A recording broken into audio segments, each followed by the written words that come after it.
অভিনেতা রাহুল অরুণোদয় ব্যানার্জি মারা গেছে। তারই অকাল মৃত্যুতে কুণাল ঘোষ একটা পোস্ট করেছেন, আমি পড়ে শোনাচ্ছি।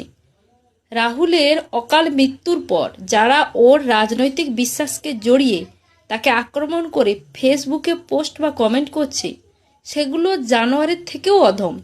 রাহুল বামপন্থী হতেই পারে বা কারুর পাকা ধানে মই দিতে যায়নি। ছেলেটি ভালো অভিনেতা, শক্তিশালী লেখক। কিছু কৃমি কীটের জন্য সোশ্যাল মিডিয়াটা নোংরা হয়ে যাচ্ছে। একটা ছেলে এভাবে দুর্ঘটনায় মারা গেল, তাকে নিয়ে যারা অসভ্যতা করছে তাদের জুতো সিধে করা উচিত। এর থেকে নরম কিছু লেখা গেল না। তো কুণাল ঘোষ হচ্ছে টিএমসি দলের নেতা, আর রাহুল অরুণোদয় ব্যানার্জি হচ্ছে বামপন্থী, এটা সবাই জানে। তবুও কুণাল ঘোষ রাজনৈতিকভাবে ওনাকে কখনো আক্রমণ করেনি, মানে মৃত্যুর পরে। এটাই সবচেয়ে ভালো লাগলো যে মানুষের মানবতা এখনো বেঁচে আছে। আলাদা রাজনৈতিক দল করতেই পারি আমরা, কিন্তু তার মানে এই নয় যে মানুষ মারা গেলে তাকে রাজনৈতিকভাবে আক্রমণ করতে পারে।